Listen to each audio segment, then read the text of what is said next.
Hello दोस्तों, आज की कहानी मेरे और मेरे ससुर जी के रिश्ते के बीच की है। मेरा नाम कामिनी है और मेरी उम्र अभी 26 साल है। मैं काफी खूबसूरत हूँ। मैंने अपनी बॉडी को पूरा फिट रखा हुआ है क्योंकि मैं रोजाना एक्सरसाइज करती हूँ। मेरी शादी को 7 साल हो चुके हैं। मेरे मम्मी पापा ने गरीबी की वजह से मेरी शादी कम उम्र में ही एक अमीर लड़के से करवा दी, लेकिन वो लड़का अक्सर बीमार रहता था। उसके हार्ट में कोई प्रॉब्लम थी। मैं अपनी शादी से ज्यादा खुश नहीं थी, पर मेरे पति मुझसे बहुत ज्यादा प्यार करते थे। अब मेरी शादी को 2 साल हो चुके थे, लेकिन अभी तक कोई भी बच्चा नहीं हुआ था। हमारे घर में मैं, मेरे पति और ससुर जी थे। हम तीनों ही बहुत प्यार से रहते थे। मेरे ससुर जी की उम्र 45 से 50 साल की होगी, लेकिन वो काफी जवान दिखते हैं क्योंकि उन्होंने अपने शरीर को पूरा फिट रखा हुआ है। फिर एक दिन मेरे पति की तबीयत ज्यादा खराब हो गई और उनकी मृत्यु हो गई। मेरे सामने मानो दुखों का पहाड़ टूट पड़ा हो। अब मैं एक विधवा हो चुकी थी। धीरे धीरे मेरे पति को गुजरे काफी समय हो गया था। अब मेरे ससुर जी और मैं दोनों ही घर में रहते थे। मैं बहुत ही उदास रहने लगी थी, लेकिन मेरे ससुर जी मुझे बहुत समझाते थे कि कामनी, अब जो होना था वो हो गया है। इतनी टेंशन मत लो, तुम भी बीमार हो जाओगी। मैं तो कहता हूँ कि तुम दोबारा से शादी कर लो, अभी तुम्हारी उम्र ही क्या है। पर साथ ही साथ वो मुझे अजीब सी नजरों से देखते थे। फिर मैं अपना घर चलाने के लिए जॉब करने लगी क्योंकि मेरे घर में अब कमाने वाला कोई नहीं बचा था। मैं दिन भर ऑफिस में रहती और शाम के 7 बजे तक घर आती।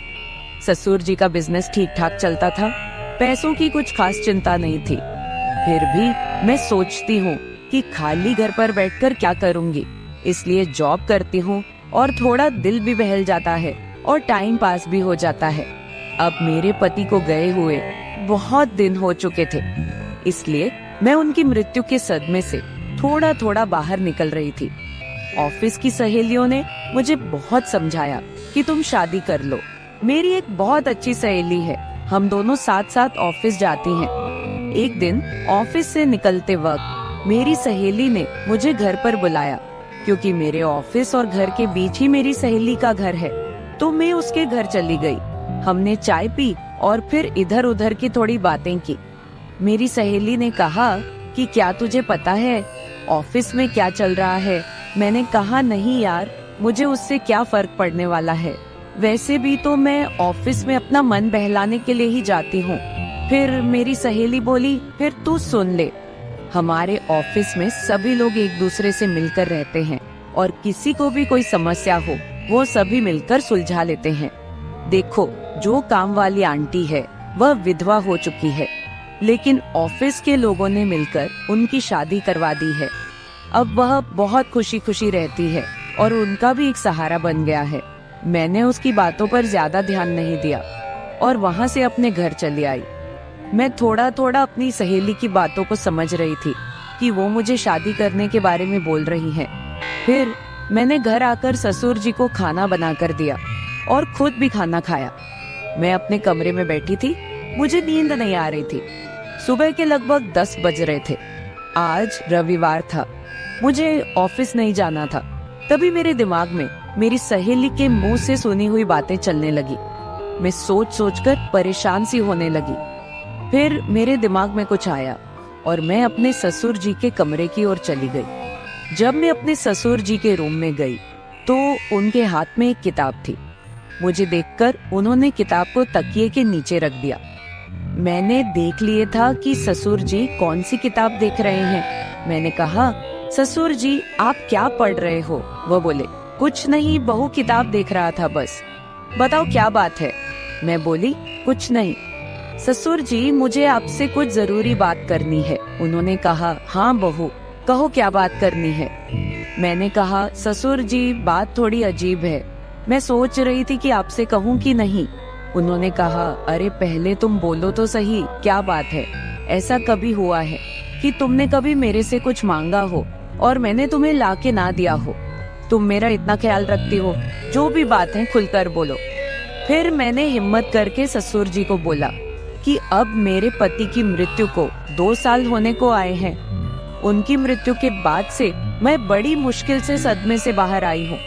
अभी मैं घर से बाहर जाती हूँ तो मुझे बड़ी दिक्कत होती है। आपको तो पता ही है कि विधवा औरत की तरफ लोग कैसी नजरों से देखते हैं और उसके बारे में लोग कैसी सोच रखते हैं। आपने मुझे बहुत बार बोला है कि तुम शादी कर लो। मैं चाहती हूँ कि आप मेरे लिए एक पति की खोज करो, क्योंकि अकेले मेरी जिंदगी मुझसे नहीं निकाली जा रही।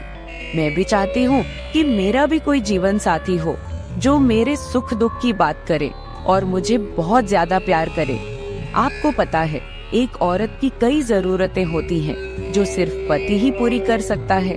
बाकी आपको पता ही है कि मेरे माँ बाप तो इतने गरीब हैं कि उन्होंने पता नहीं एक बार मेरी शादी कैसे कर्ज उठाकर की है। मैं अब उनको कोई तकलीफ नहीं देना चाहती। अब मेरे लिए तो आप ही सब कुछ हो। मैं बड़ी हिम्मत करके आपसे ये बात कह रही हूँ। मुझे विश्वास है कि आप मेरे लिए कुछ अच्छा ही करोगे। उसके बाद ससुर जी ने मुझे अपने पास बैठा लिया और मेरे साथ कुछ बातें करने लगे और मेरे सुख दुख को बांटने लगे। फिर ससुर जी मुझसे बोले, बहू, जिस चीज की तलाश तुम बाहर से कर रही हो वो चीज तुमको घर में ही मिल सकती है। अगर तुम चाहो तो मैं तुम्हारी सभी जरूरतों को पूरा कर सकता हूँ। ससुर जी की बात सुनकर तो मेरे होश ही उड़ गए। मैंने बोला, ससुर जी, मैं तो आपकी बेटी सामान हूँ, आप ये सब कैसे सोच सकते हैं? ससुर जी बोले, देखो बहू, तुम्हें पता है तुम्हारी सासू माँ की मृत्यु के बाद से मैं अकेला ही जिंदगी बीता रहा हूँ, और जब से तुम्हारे पति की मृत्यु हुई है तुम भी अकेले जिंदगी बीता रही हो। अगर तुम्हारा इरादा हो तो हम दोनों का अकेलापन दूर हो जाएगा और हम दोनों एक दूसरे के सहारे जिंदगी बीता लेंगे और बाहर किसी को कुछ भी पता नहीं चलेगा।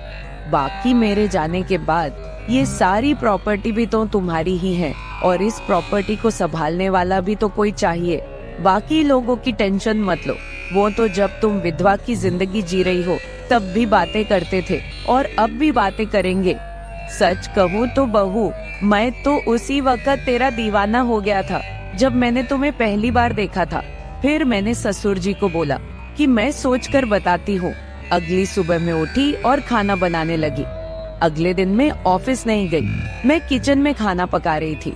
तभी ससुर जी किचन में आए और बोले, बहू, आज ऑफिस नहीं जा रही हो क्या? मैंने कहा, नहीं, आज नहीं जा रही हूँ। आज मैंने ऑफिस से छुट्टी ले ली है। आप कहीं जाने वाले थे, गए नहीं क्या? वो बोले, नहीं, आज मेरी तबीयत ठीक नहीं है। मैंने सोचा कि आज घर रहकर आराम कर लेता हूँ। कुछ देर के बाद घर में कुछ मेहमान आ गए। हम लोग मेहमानों के आदर सत्कार में लग गए। मैंने उनसे हालचाल पूछा और उन लोगों से ढेर सारी बातें की। मेहमान के रूप में मेरे चाचा और चाची जी आए हुए थे। जब मैं मेहमानों से बातें कर रही थी तभी ससुर जी बाहर घूमने चले गए। उनकी आदत है कि जब वह घर पर रहते हैं तो वह खेतों की तरफ घूमने चले जाते हैं। फिर थोड़ी देर के बाद मेरे चाचा चाची भी खाना खाकर चले गए। दोपहर के 1 बजे का समय हो चुका था। मेरे दिमाग में ससुर जी की बातें घूम रही थी। मैं सोच रही थी कि इस अकेलेपन के साथ मैं सारी जिंदगी कैसे बिताऊंगी। मैं ससुर जी के साथ रहूंगी तो हो सकता है कि हमारा कोई बच्चा भी हो जाए। और ससुर जी की बात सही है, उनके जाने के बाद उनकी सारी प्रॉपर्टी भी तो मेरी ही है। मुझे ससुर जी की बातें काफी हद तक सही लग रही थी। फिर मैंने ससुर जी को कॉल किया और बोली, ससुर जी, खाना तैयार हो गया है, आकर खाना खा लीजिए। इस पर वह बोले, मैं अभी बाहर हूँ और मुझे थोड़ा टाइम लगेगा। मैंने कहा, ठीक है, मैं जरा बाहर जा रही हूँ तो देर शाम तक वापस आऊंगी, क्योंकि मैंने मार्केट शॉपिंग करने के लिए जाना था। फिर मैं मार्केट चली गई और वहाँ से अपने लिए और ससुर जी के लिए कुछ कपड़े खरीद कर लाई। जब मैं घर पहुँची तो शाम के 7 बज चुके थे। ससुर जी अपने कमरे में सो रहे थे। मैंने ससुर जी को उठाया और वो नहाने चले गए। अब चारों तरफ शांति हो चुकी थी। शाम के 8 बज चुके थे। फिर मैं ससुर जी के पास गई और उनको वो सब बातों के लिए हाँ बोल दी जो उन्होंने मुझे कही थी। ससुर जी मेरी हाँ सुनते ही खुश हो गए। फिर मैं उनके साथ उसके बाद तो आप समझ ही सकते हैं, जो होना था वो हो गया। मैंने ससुर जी को फिर से अपनी ख्वाहिश बताई और ससुर जी ने मेरी ख्वाहिश पूरी कर दी। हम दोनों ने 1 से 2 घंटे तक एक दूसरे से वो सब बातें की और सारा काम किया। इस तरह से हम दोनों ससुर बहू काफी खुशी खुशी पति पत्नी की तरह रहने लगे। अब मुझे किसी भी चीज की दिक्कत नहीं होती, क्योंकि अब मुझे कहीं भी जाना होता है तो मैं ससुर जी के साथ चली जाती हूँ और हम खूब एंजॉय करते हैं। कुछ दिन बीत जाने के बाद ससुर जी बोले, कामिनी, अब तुम मेरे बिजनेस के बारे में सारा कुछ समझ लो और खुद सारा बिजनेस संभाल लो। फिर मैंने जॉब छोड़कर ससुर जी का सारा बिजनेस खुद संभाल लिया। अब हम दोनों पति पत्नी के जैसे रहने लगे हैं। मैं ससुर जी की हर बात का ख्याल रखती हूँ और वो भी मेरी हर बात का ख्याल रखते हैं। कुछ देर के बाद हमारे घर बच्चा भी हो गया और हमारी जिंदगी काफी अच्छे से चल रही है, क्योंकि ससुर जी ने मेरी हर कमी को पूरा कर दिया है। हमें दुनिया की कोई परवाह नहीं है, कोई कुछ भी बोले, हम लोग अपने घर खुश हैं। तो मेरे प्यारे दोस्तों, अगर आप लोगों को मेरी ये कहानी पसंद आई हो तो चैनल को सब्सक्राइब जरूर कर ले और बेल नोटिफिकेशन ऑन कर ले। एक प्यारा सा कमेंट करके बताएं कि आपको मेरी स्टोरी कैसी लगी। कल मिलेंगे एक और वीडियो के साथ। धन्यवाद। मेरी बेटी ने मुझे अपने घर पर अपने मदद के लिए बुलाया था। जैसे ही मैं उसके घर पहुंची, दामाद ने मेरी स्वागत सत्कार शुरू कर दिया। एक बार तो आधी रात को दामाद अचानक मेरे कमरे में आया। मेरे बगल में आकर उसने मेरी चादर के ऊपर से हाथ फेरते हुए कहा, सासू माँ, आपकी बेटी अब बहुत थकी हुई है, अब वह पुरानी लगने लगी है, अब आप ही मुझे खुश रख सकेंगी। दामाद ने मुझे सांस लेने का भी समय नहीं दिया। वह रात से लेकर सुबह के 3 बजे तक लगातार। नमस्ते दोस्तों, आज की इस कहानी में आपका स्वागत है। मेरा नाम राधिका है और आज मैं आपको अपना और अपनी बेटी की कहानी सुनाने जा रही हूँ, तो दिल को थाम कर सुनिएगा। मेरी बेटी को उसके ऑफिस के काम से घर के कामों के लिए समय नहीं मिल रहा था। एक दिन उसका मुझे फोन आया और उसने कहा, माँ, मुझे घर के कामों में आपकी बहुत जरूरत है, कुछ दिन मेरे पास आओगी क्या? बेटी की चिंता में मैं तुरंत उसके घर चली गई। मुझे देखते ही बेटी से ज्यादा दामाद खुश हो गए। वे मेरी इतनी सेवा सत्कार क्यों कर रहे थे, ये मुझे समझ नहीं आ रहा था। लेकिन दामाद अचानक से बदल गए थे। मुझे देखते ही मेरी बेटी ने मुझे गले लगाया। उसके पीछे दामाद ने भी मुझे गले लगाया।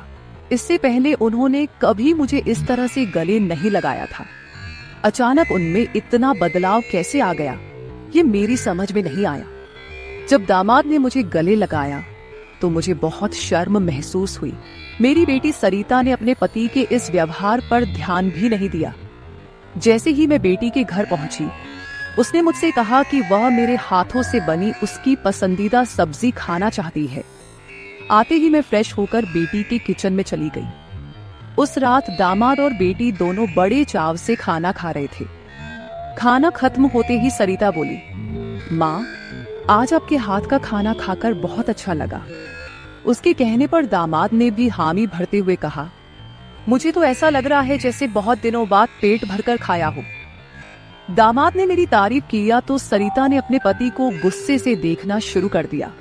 वह बोली, सुमित, मेरी माँ के सामने मेरी बुराई मत करो। तुम ऐसा बोल रहे हो जैसे मैं रोज खाना बनाती ही नहीं हूँ। क्या तुम रोज बाहर मेस में खाते हो? उन दोनों के बीच तू मैं शुरू हो गई। तब मैंने दोनों को शांत करते हुए कहा, सरिता, छोटी छोटी बातों को बड़ा मत बनाओ। दामाद तो बस मजाक में तुम्हारे सामने मेरी तारीफ कर रहे होंगे। वैसे भी रोज तो मैं यहाँ नहीं रहती, तुम ही अपने पति का ख्याल रखती हो। शायद वे सिर्फ हंसी मजाक कर रहे हो। मैंने अपनी बेटी से यह कहा क्योंकि मैं दामाद को कुछ कह नहीं सकती थी। खाना खत्म होते ही सरिता हाथ धोकर अपने कमरे में चली गई। मैं डाइनिंग हॉल साफ करने लगी। मेरी मदद के लिए दामाद थे। वे बोले, सरिता को तो कोई परवाह ही नहीं है। माँ, इतने दिनों बाद आप घर आई, फिर भी वह पहले ही दिन से आपके ऊपर सारा काम छोड़कर मोबाइल लेकर कमरे में चली गई। यही तो रोज का हाल है। दामाद की बात से सहमत होकर मैंने डाइनिंग टेबल से बर्तन उठाए। तभी दामाद भी मेरी मदद के लिए किचन में आ गए। किचन से जाते वक्त दामाद ने अचानक मेरे हाथ पकड़ लिए। फिर दामाद जी बोले, सासू माँ, सच में आपके हाथों में जादू है। आपके हाथ का खाना खाकर मन बहुत प्रसन्न हो गया। आगे भी मुझे आपके इस तरह के अलग अलग रूप देखने को मिलेंगे।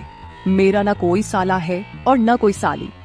मेरे ससुराल में तो आप ही एक हैं। अब चाहे साला, साली और बहनों की हंसी मजाक हो या सासू माँ की देखभाल, ये सभी रिश्ते आपको ही निभाने हैं। अब मैं आपको यहाँ से जल्दी जाने नहीं दूंगा।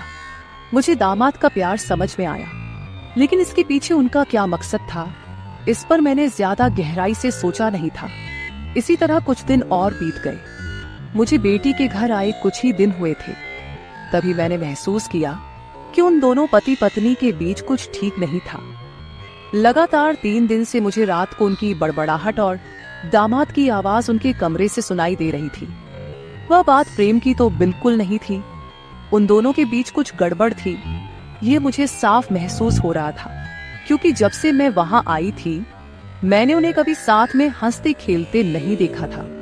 एक दिन शाम को सरिता ऑफिस से जल्दी घर आ गई। उसे घर पर देख मैं 2 कप कॉफी लेकर उसके कमरे में चली गई।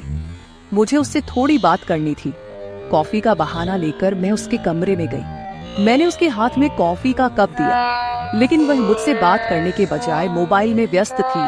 तब मैंने उसका मोबाइल खींचते हुए बोली, सरिता, क्या मुझे यहाँ बुलाने का मकसद यही है कि मैं तुझे मोबाइल खेलते हुए देखूं? मैं आई हूँ और तू मुझसे 2 मिनट भी बैठकर बात नहीं कर रही।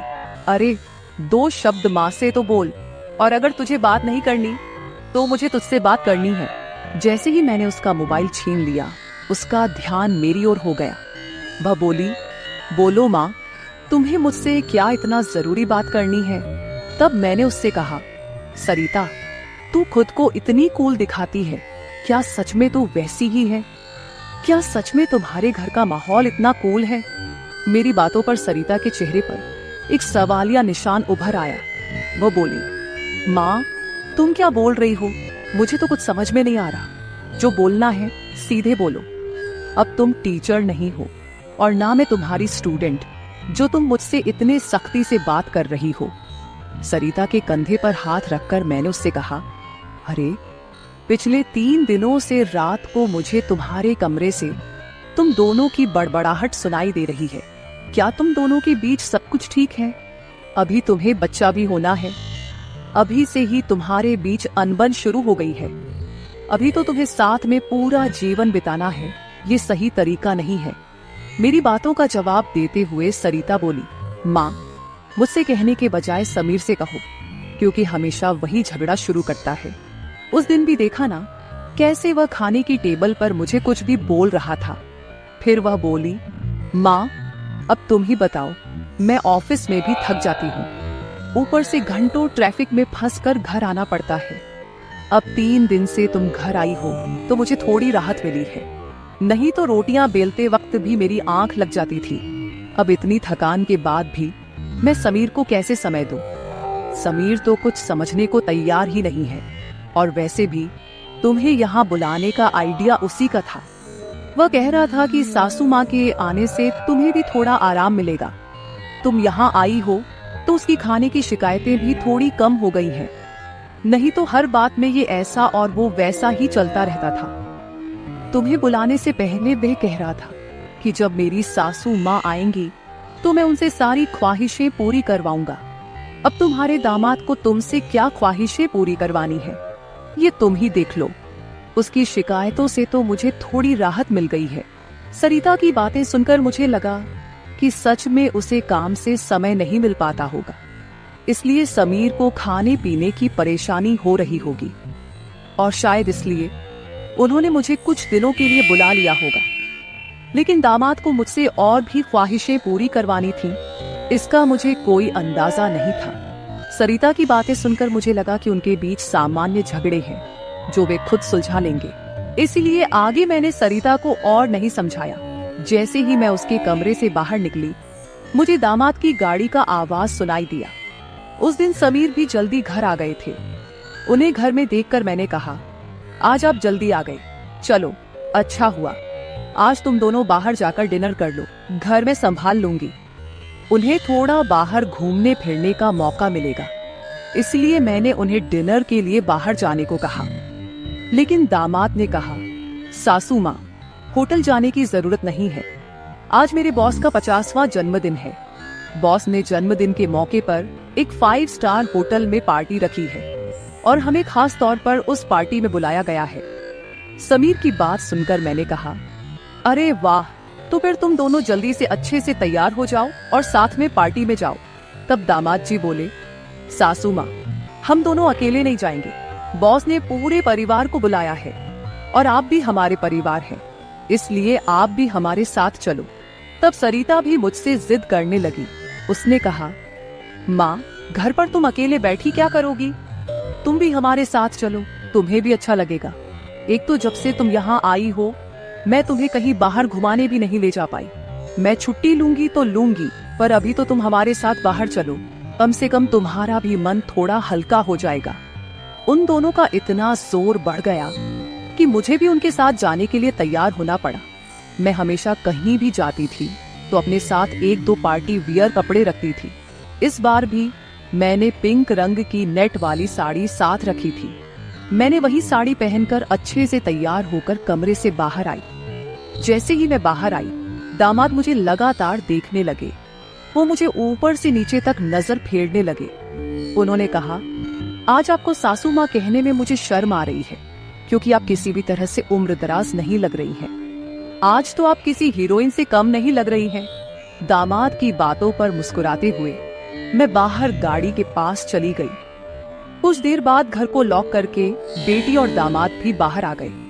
दामाद मेरी तारीफ कर रहे थे, लेकिन सरिता का ध्यान उस पर नहीं था। लेकिन जैसे ही पार्टी में गए और दामाद के बॉस हमारे पास आए, उन्होंने मुझे देखकर समीर से कहा, समीर, तुम्हारी साली तो बहुत ही सुंदर है। इस पर समीर कुछ बोलते उससे पहले ही सरिता बोली, बॉस, ये समीर की साली नहीं है, ये तो माँ है, ये समीर की सास है। हमारे रिश्ते को सुनकर बॉस चौंक गए। उन्होंने कहा, आपकी खूबसूरती और जवानी को देखकर ऐसा बिल्कुल नहीं लगा कि आप सासू माँ हो सकती हैं। बॉस ने अपनी गलती स्वीकारते हुए मुझसे माफी मांगी और वहां से चले गए। बॉस के जाते ही दामाद मेरी तारीफ करने लगे। उन्होंने कहा, सच में सासू माँ, आज तो आप सरिता से भी ज्यादा खूबसूरत लग रही हैं। सच में पत्नी तो ऐसी होनी चाहिए। ऐसा कहकर दामाद ने मेरे हाथ पर ताली मारी और हंसने लगे। लेकिन उनकी इस मजाक पर सरिता गुस्से से मेरी ओर देखने लगी। अब मुझे धीरे धीरे दामाद की नजरों का एहसास होने लगा था। कुछ देर बाद हम घर जाने के लिए निकल पड़े। घर पहुंचते ही सरिता और मैं एक साथ गाड़ी से उतरे।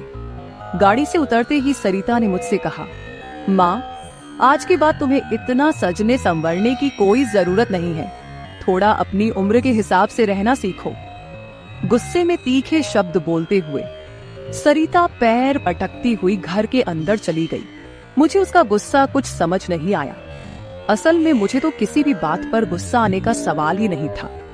फिर भी सरिता मुझसे नाराज होकर पैर पटकते हुए घर के अंदर चली गई थी। नादान लड़की सोचकर मैंने उसकी बातों को नजरअंदाज किया और घर में जाकर अपने कमरे में चली गई। कुछ देर बाद फ्रेश होकर मैंने रात में सोने के लिए नाइट गाउन पहन लिया। रोज की तरह सोने से पहले मैंने अपने हाथ पैरों पर बॉडी लोशन लगाया। तभी अचानक दरवाजे पर दस्तक हुई। दरवाजे पर दामाद थे। हमारी नजरें मिलते ही दामाद ने कहा, सासू माँ, अंदर आ सकता हूँ? ये घर उनका ही था, फिर भी वो कमरे में आने के लिए मुझसे अनुमति ले रहे थे। मैंने कहा, ये घर तो आपका ही है, मेरी अनुमति लेने की क्या जरूरत? आप यहाँ कभी भी आ जा सकते हो। फिर हंसते हुए दामाद कमरे के अंदर आ गए। उन्होंने मेरी ओर देखकर कहा, सासू माँ, सच में आज आप बहुत सुंदर लग रही थी। वैसे तो मैं आपको कभी यह कॉम्प्लीमेंट देना चाहता था कि आप आज भी जवान और खूबसूरत दिखती हैं। कभी कभी सच में आपको सासू माँ कहने में मुझे शर्म महसूस होती है। कभी कभी तो आपको नाम से बुलाने की इच्छा होती है। सच में आप सरिता की बहन जैसी लगती हैं। बाहर कुछ समय पहले सरिता ने जो गुस्से में आपको कहा, वह सब मैंने सुना। उसकी बातों पर ध्यान मत दीजिए। और हाँ, एक जरूरी बात यह है कि सरिता की बातों को दिल पर लेकर आप अपना रहन सहन बिल्कुल मत बदलिए। आप जैसी हैं बहुत अच्छी हैं। दामाद के मुंह से अपनी तारीफ सुनकर मेरे मन में लड्डू फूटने लगे। अगर 45 साल की किसी महिला की तुलना 21 साल की जवान लड़की से की जा रही हो तो जाहिर है वह महिला खुश होगी ही। उस समय मेरे साथ भी वैसा ही हुआ था। दामाद की प्रशंसा पर मैं शर्मा गई थी। उस दिन के बाद दामाद की हदें बढ़ने लगी। 4 दिन बाद मुझे अपनी बेटी के कमरे से उनकी बहस की आवाजें सुनाई दी। मैं अपने कमरे से बाहर झांकते हुए वह सब सुन रही थी। तभी दामाद कमरे से बाहर आते दिखे। दामाद को बाहर आते देख मैं जल्दी से अपने कमरे में चली गई। मैं कमरे की लाइट बंद करने ही वाली थी कि समीर मेरे कमरे में आ गया। वो काफी गुस्से में लग रहा था। मैंने उसे एक गिलास पानी दिया और पूछा, सब ठीक तो है ना? इस पर दामाद बोले, सासू माँ, आपकी बेटी और आप में कितना फर्क है। शादी के बाद पति से कैसा व्यवहार करना चाहिए, उसे कैसे खुश रखना चाहिए, आपने सरिता को कुछ भी नहीं सिखाया। जब भी मैं उसके पास जाता हूँ वह मुझसे एक ही बात कहती है कि मैं बहुत थक गई हूँ। आपकी बेटी अब पूरी तरह बूढ़ी दिखने लगी है, उसके सामने आप जवान लगती हैं। कहाँ आपकी जवानी और कहाँ सरिता की समय से पहले आई बुढ़ापा। मैंने शांत रहकर समीर की सारी बातें चुपचाप सुनी। उनकी बातें खत्म होते ही मैंने उसे समझाते कहा, दामाद जी आप गुस्सा मत कीजिए। सरिता अपने ऑफिस के काम में पूरी तरह थक जाती है, इसलिए वह थोड़ी परेशान हो गई है। कुछ दिन आप दोनों बाहर घूमने चले जाइए, सब कुछ ठीक हो जाएगा। काम की भाग दौड़ में खुद के लिए भी समय निकालना जरूरी है। इस पर दामाद बोले, मैं तो सब कुछ करने के लिए तैयार हूँ, लेकिन आपकी बेटी को ऑफिस से छुट्टी लेने की इच्छा होगी, तभी मैं भी उसके साथ कहीं जा सकूंगा। मैंने फिर से दामाद को समझाया और उनके हाथ में पानी का गिलास दिया।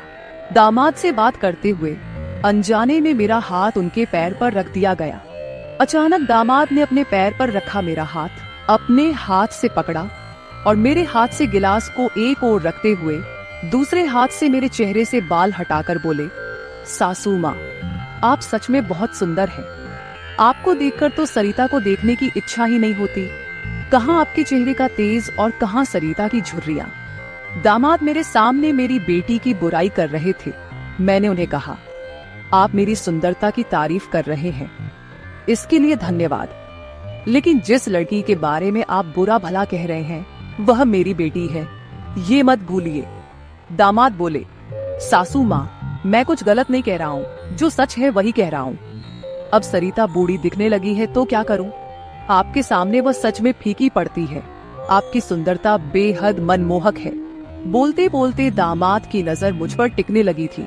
तब मैंने उनसे कहा, अब काफी रात हो गई है, आपको जाकर सो जाना चाहिए, नहीं तो सरिता यहाँ आ गई तो वह और नाराज हो जाएगी। मैंने दामाद को जैसे तैसे अपने कमरे से बाहर किया, नहीं तो वह रात भर मेरे कमरे में ही बैठे रहते। खैर जो भी हो, लेकिन समीर ने मेरी जो प्रशंसा की वह मुझे बहुत पसंद आई। अगले दिन शाम को जब दामाद ऑफिस से घर आए तो उन्होंने कहा, सासू माँ, कल मुझे 2 टिफिन पैक कर दीजिए, और वो भी भरकर। जब से आप मेरा टिफिन बना रही हैं, ऑफिस में मेरी क्रेडिट कुछ ज्यादा ही बढ़ गई है। मेरे दोस्त रोज मेरे टिफिन की तारीफ करते रहते हैं, और आज तो मेरे बॉस ने भी मेरी तारीफ की।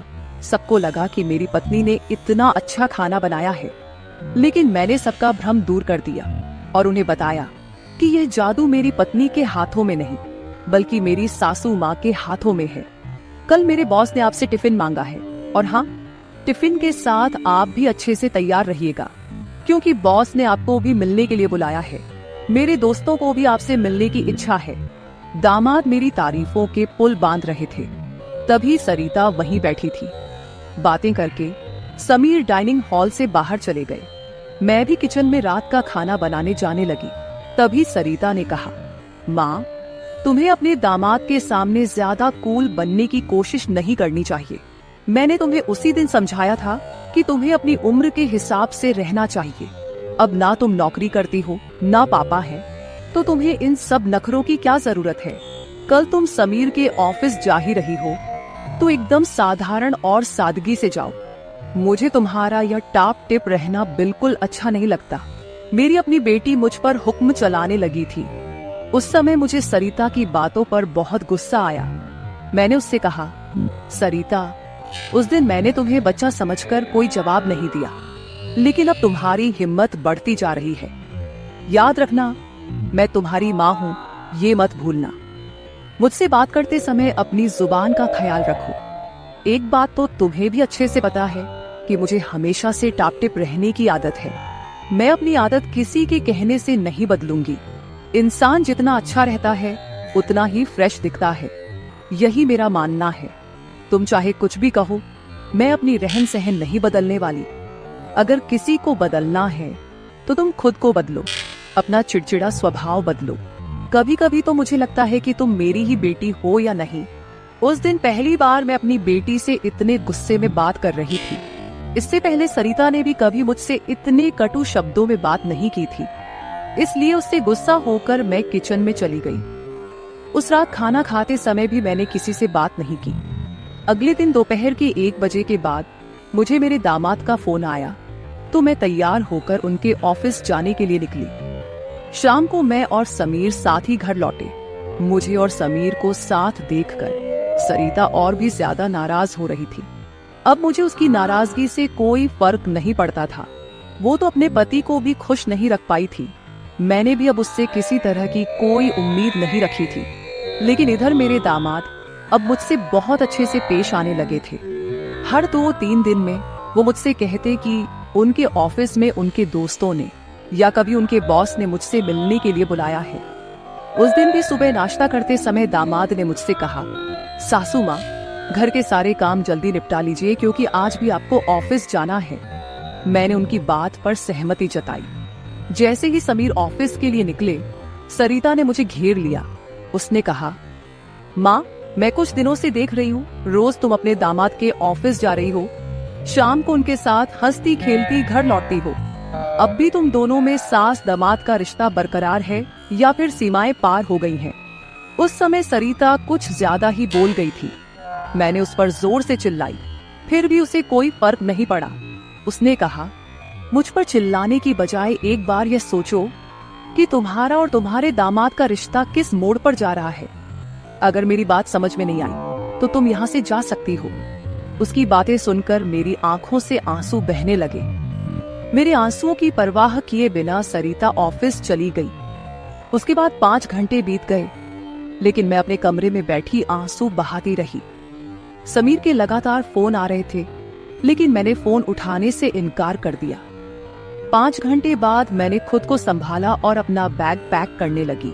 जैसे ही मैं सरिता के घर से निकलने लगी, दरवाजा खोलते ही मैंने देखा कि बाहर मेरा दामाद गाड़ी पार्क कर रहा था।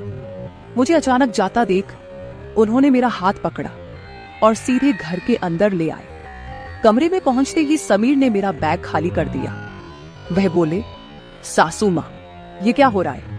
आप बिना कुछ कहे यहाँ से क्यों जा रही हैं? मैंने उन्हें सरिता की बात कुछ नहीं बताई। मैंने कहा, मेरे कारण शायद आपके रिश्ते में दूरियां आ रही हैं। अब मुझे भी यहाँ आए काफी दिन हो गए हैं। मैं अपनी बेटी का घर नहीं तोड़ना चाहती। आप अपने जीवन में खुश रहिए, अब मुझे यहाँ से जाना चाहिए। मैं फिर से अपना बैग पैक करने लगी। तभी दामाद ने मुझे अपनी ओर घुमाए।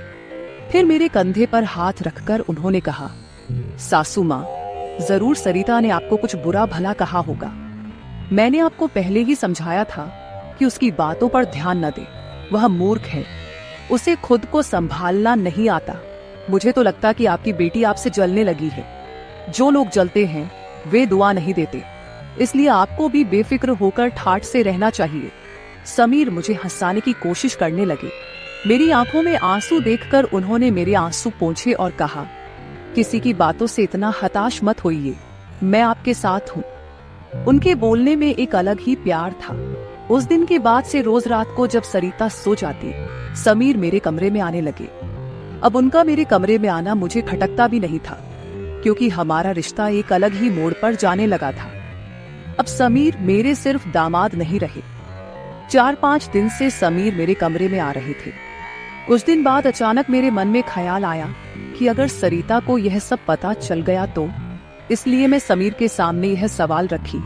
मैंने कहा, समीर, तुम रोज रात को सरिता की नजरों से छुपकर मेरे कमरे में आते हो, लेकिन क्या तुम पक्का करते हो कि वह गहरी नींद में होती है? अगर तुम्हारी लापरवाही के कारण सरिता अचानक मेरे कमरे में आ गई और उसने ये सब देख लिया तो क्या होगा? इस पर समीर ने कहा, सासू माँ, कभी न कभी हमें इस स्थिति का सामना करना ही होगा। जो काम मेरी पत्नी को करना चाहिए था वो आपने किया, इसमें आपकी क्या गलती है? उसे वक्त रहते सब कुछ समझना चाहिए था। अब वक्त उसके हाथ से निकल गया है। आप ज्यादा चिंता मत कीजिए, नहीं तो आपके चेहरे पर भी झुर्रियां आने लगेंगी। आप चिंता मत करें, बस सरिता के सामने इस रिश्ते को स्वीकार करने का साहस रखिए। हम दोनों बात कर ही रहे थे कि अचानक सरिता कमरे में आ गई। मैंने उसका नाम लिया ही था कि वह वहां मौजूद हो गई थी। हम दोनों सास और दामाद एक दूसरे को देखने लगे। सरिता तो हमें साथ देखकर हमारी ओर बस देखती ही रह गई थी। उसने कहा, मुझे तुम दोनों पर पहले ही शक हो गया था। समीर, तुम्हें क्या लगा कि तुम रोज रात को मुझे चकमा देकर जाते हो और मुझे इसका बिल्कुल पता नहीं चलता? मैं तो बस मौके का इंतजार कर रही थी, क्योंकि मुझे तुम दोनों को रंगे हाथ पकड़ना था। अब तो मैंने तुम्हारी सारी बातें रिकॉर्ड कर ली हैं और तुम्हें इस हालत में भी देख लिया है। सरिता बोल ही रही थी कि तभी समीर का फोन बजा। उसने मेरा हाथ छोड़ दिया और कमरे से बाहर चला गया। थोड़ी देर पहले जब वह मुझे समझा रहा था तो उसने मेरा हाथ पकड़ रखा था। कुछ ही मिनटों बाद वह एक शख्स को लेकर कमरे में वापस आया। वह तीसरा शख्स और कोई नहीं बल्कि समीर का बॉस था। उसे आधी रात को घर में देखकर सरिता चौंक गई। उसने बॉस की ओर देखकर कहा, आप इस समय यहाँ कैसे? बॉस आश्चर्यचकित होकर सरिता को देख रहे थे।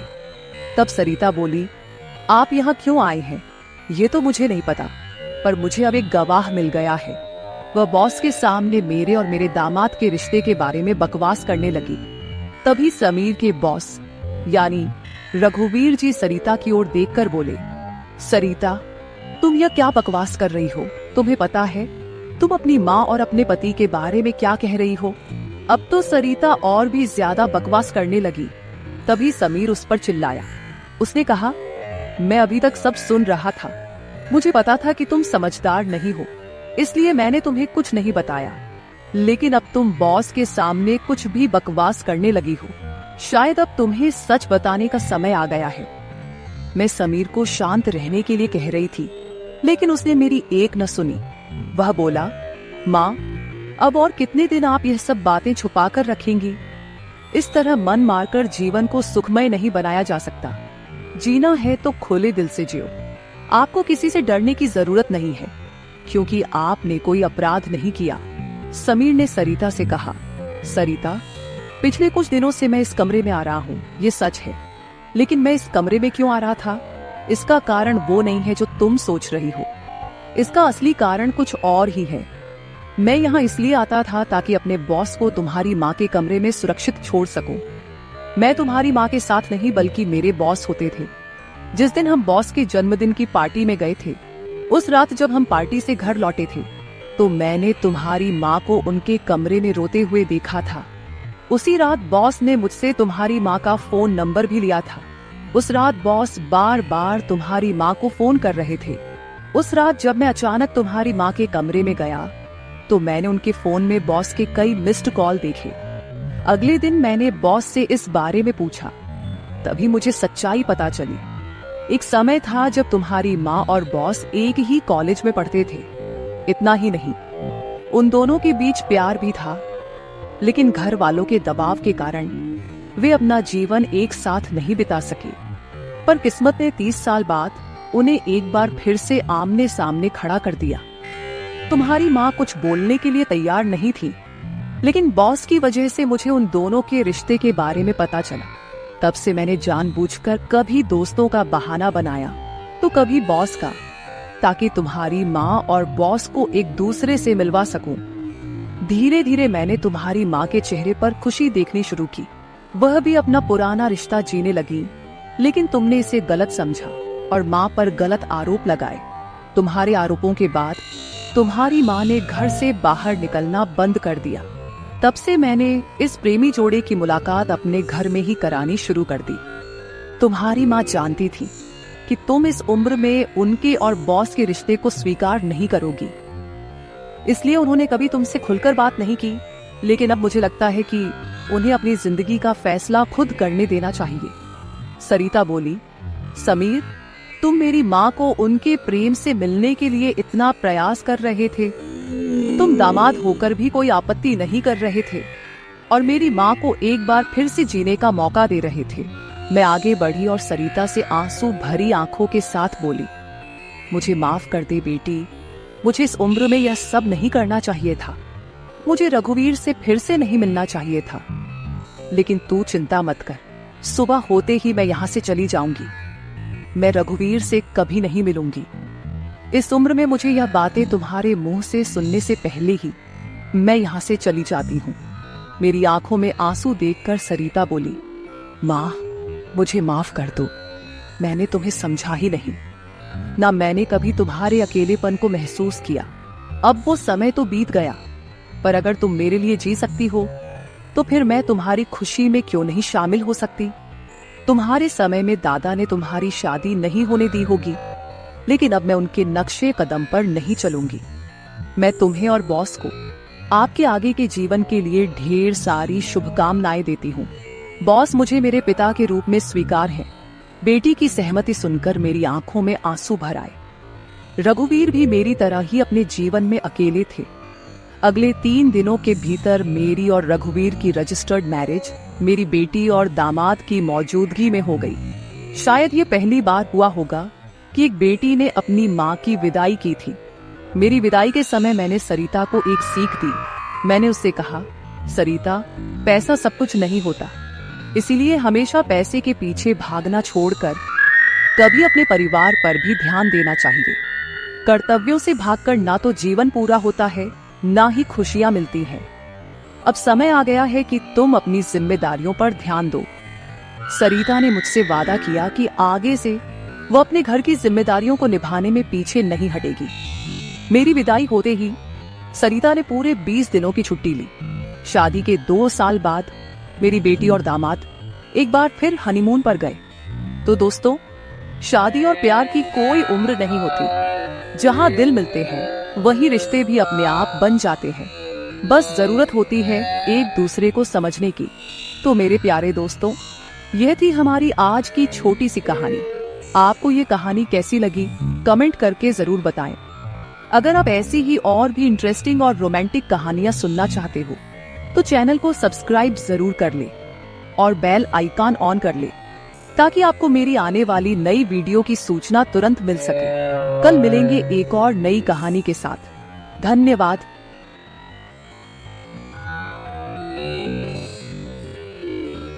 रात के करीब 12 बजे का वक्त था। गर्मियों की रातें थीं और मैं अपने कमरे में सो रही थी। अचानक मेरे कमरे के दरवाजे पर दस्तक हुई। पहले तो मैं थोड़ा डर गई, लेकिन फिर सोचा शायद मेरा भाई ही होगा, क्योंकि घर में मेरे और भाई के अलावा कोई और नहीं था। मैंने उठकर दरवाजे की ओर कदम बढ़ाए। दरवाजा खोलते ही मैंने बाहर झांका, लेकिन वहां कोई नहीं था। मैंने सोचा शायद ये मेरा वहम होगा। मैं वापस बिस्तर पर लेटने लगी। अचानक दरवाजे पर फिर से पहले से भी ज्यादा जोर की दस्तक हुई। मैंने कांपती हुई आवाज में पूछा, कौन है? लेकिन कोई जवाब नहीं आया। डरते हुए मैंने दोबारा दरवाजा खोला और वहां मेरा भाई खड़ा था। उसने मुझसे कहा, क्या हुआ दीदी, इतनी घबराई हुई क्यों लग रही हो? वो मुझे आज कुछ अजीब सी नजरों से देख रहा था। मैंने सोचा शायद मैं ही ज्यादा सोच रही हूँ, लेकिन मुझे क्या पता था कि उस रात कुछ ऐसा होने वाला था जिसने मेरी पूरी जिंदगी को बर्बाद कर दिया, जिसे मैं चाहकर भी कभी भूल नहीं पाई। अब मैं आपको अपनी जिंदगी का वो सच बताने जा रही हूँ जिसे मैंने आज तक सबसे छुपा कर रखा था। यह सच ऐसा है जो मेरी हर रात की नींद और हर दिन का सुकून छीन ले गया। इसे सुनने के बाद शायद आपकी रूह कांप उठेगी। दोस्तों, कहानी सुनने से पहले दिल थाम कर बैठिएगा, क्योंकि कहानी बहुत ही खतरनाक होने वाली है। अगर चैनल पर पहली बार आए हैं तो चैनल को सब्सक्राइब जरूर कर लीजिएगा। तो चलिए कहानी शुरू करते हैं।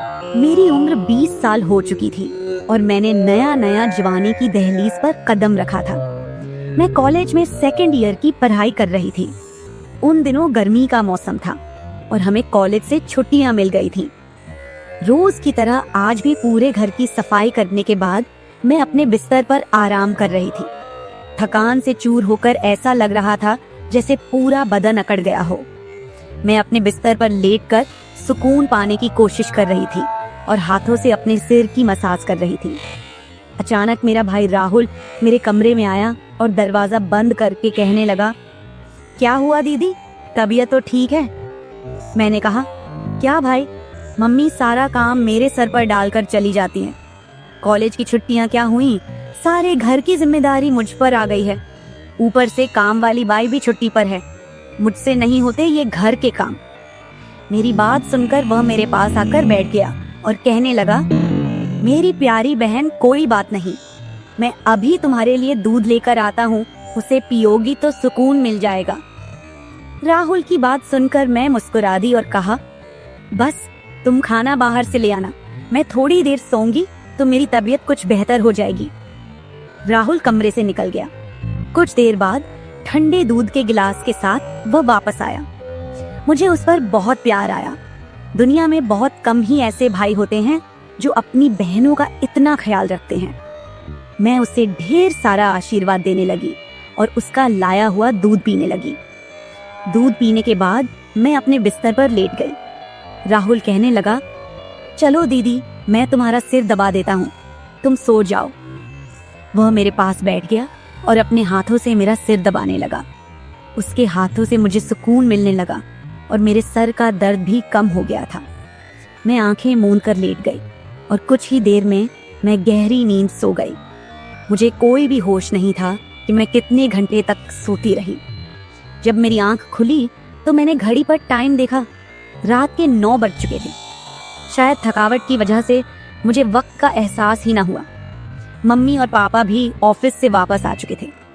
मुझे कुछ भी समझ नहीं आ रहा था और मेरा पूरा शरीर दर्द कर रहा था। मैं बिस्तर से उठकर बाथरूम जाने लगी। तभी मुझे चक्कर आ गए। मुझे ऐसा लग रहा था जैसे सब कुछ घूम रहा हो और अगर दीवार का सहारा नहीं लिया होता तो शायद गिर जाती। खुद को संभालते हुए मैं फ्रेश होकर बाहर आई। देखा कि सभी खाने के टेबल पर बैठे हुए थे और मेरे आने का इंतजार कर रहे थे। मैं जाकर आराम के साथ कुर्सी पर बैठ गई। मेरी हालत काफी खराब हो चुकी थी और थकावट से मेरा पूरा बदन दर्द कर रहा था। राहुल ने देखा कि मैं थकी हुई हूँ तो तुरंत मम्मी से कहने लगा, मम्मी देखिए, अंजलि दीदी पर काम का बोझ थोड़ा कम डाला करे। अरे अगर काम वाली नहीं आ रही तो उसकी जगह किसी और को रख ले। यह बेचारी सारा दिन काम करके थक जाती है। देखिए तो इसकी रंगत भी पीली पड़ चुकी है। वाकई में मेरी हालत दिन ब दिन खराब होती जा रही थी। मम्मी और पापा दोनों ही काम करते थे क्योंकि सिर्फ पापा की जॉब से घर का खर्चा चलना मुश्किल था। साथ ही हमारी पढ़ाई का खर्च भी काफी था, इसलिए मम्मी भी उसी कंपनी में काम करती थी जहां पापा। हम दोनों भाई बहन कॉलेज जाते थे, लेकिन गर्मी के मौसम में छुट्टियां होने की वजह से घर पर ही थे। मैंने एक बात नोटिस की थी कि पिछले कुछ हफ्तों से राहुल मेरे कुछ ज्यादा ही करीब होने लगा था। जब से मुझे कॉलेज से छुट्टियां मिली थीं, तब से वह मेरा कुछ ज्यादा ही ख्याल रखने लगा था।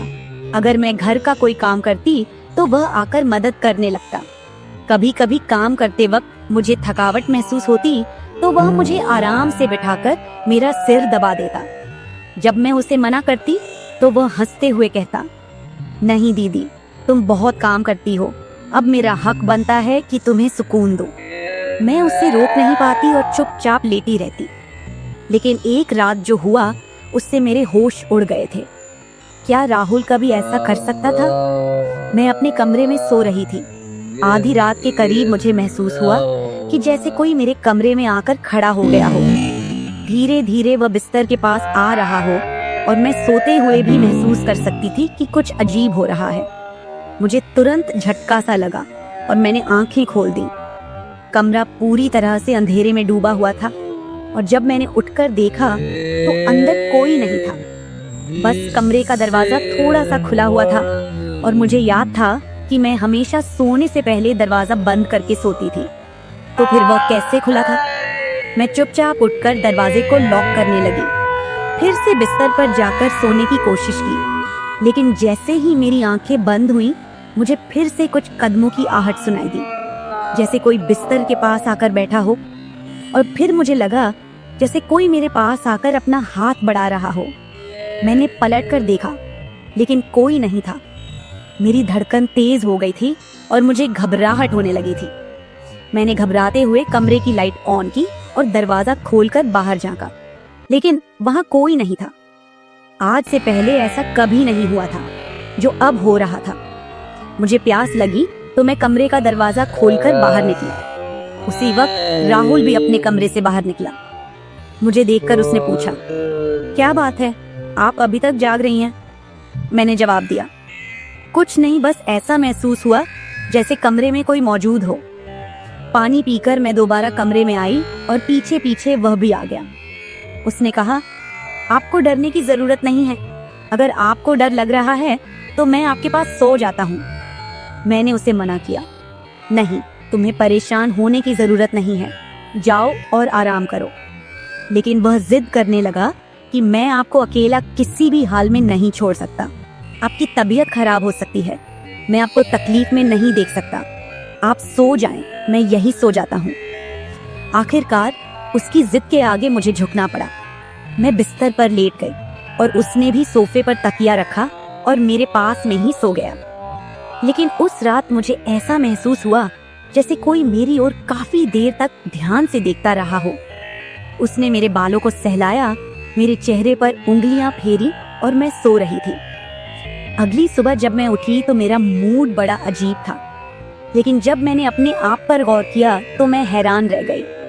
शुक्र था कि मैंने अपने आप को दुपट्टे से ढक रखा था। मेरी कमीज बेतरतीब हो चुकी थी। मुझे हैरत हुई क्योंकि आज से पहले मैं कभी इस तरह आराम से नहीं सोई थी। आज मैं बहुत खुश महसूस कर रही थी, न जाने क्या वजह थी। मैंने अपने भाई की तरफ देखा तो वह भी बहुत खुश था। मैंने उसको पूछा, तुम आज इतने खुश क्यों हो? तो कहने लगा, जिसको आप जैसी बहन मिल जाए वो क्यों ना खुश हो।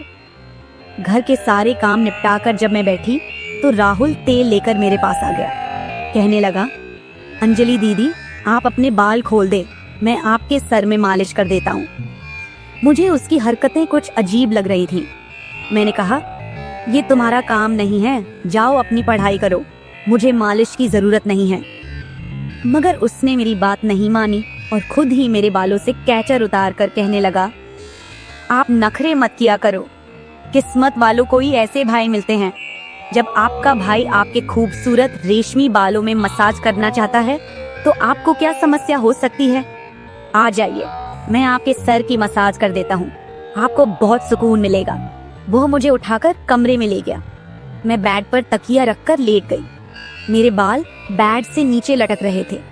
वह मेरे सरहाने बैठकर मेरे बालों की मसाज करने लगा। राहुल मुझसे 3 साल छोटा था, मगर मुझे नाम से बुलाता था। कहता, आप इतनी प्यारी हैं कि आपको देखकर दिल करता है कि आप हमेशा इसी तरह मुस्कुराती रहें और मैं आपका लाभ उठाता रहूं। वह मेरे सिर की मालिश कर रहा था और उसके हाथों में जैसे जादू था। मुझे इतना मजा आया कि मैं नींद की वादियों में खोने लगी। तेल की खुशबू भी बहुत जबरदस्त थी। तेल की हल्की हल्की महक कमरे में फैल चुकी थी। मैंने उत्सुकतावश उससे पूछा, ये तेल कौन सा है? उसने मुस्कुराते हुए जवाब दिया, ये एक खास तेल है जो आपकी सुंदर जुल्फों को और भी चमकदार बनाएगा। आपके बालों की खास देखभाल के लिए ही लाया हूँ। उसकी बातें मुझे बहुत अजीब सी लग रही थी। मैं समझ नहीं पाती थी कि वह किस तरीके से बात कर रहा है। मालिश के दौरान कब मुझे नींद आ गई पता ही नहीं चला। कुछ समय बाद जब मेरी आंख खुली तो मेरे पूरे बदन में भारीपन महसूस हो रहा था। ऐसा लगा रहा था जैसे किसी ने मुझ पर बहुत ज्यादा वजन रख दिया हो। मेरी टांगों और हाथों में अजीब सा दर्द था, मानो घंटों तक मैं किसी भारी बोझ के नीचे रही हूँ। पूरे बदन में दर्द सरायत कर रहा था।